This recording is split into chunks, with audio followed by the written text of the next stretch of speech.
Aynan shu shirinlik oshqozoningizni rom qiladi.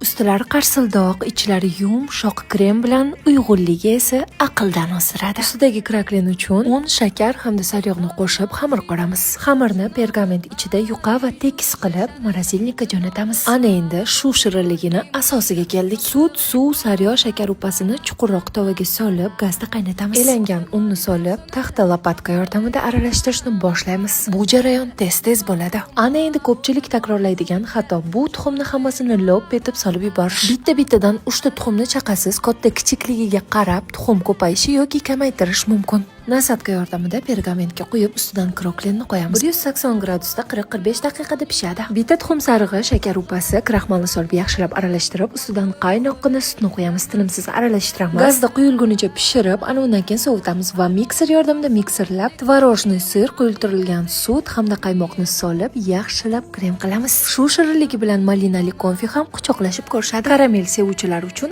aynan shunisi. Shu pirojnilar sovigandan keyin tagidan yoriqcha hosil qilib, krem bilan to'yintiramiz. Ichiga mazali konfi yoki iriskadan foydalanishingiz mumkin. Siz yegan shularingiz ichida shu eng mazalisi bo'ladi.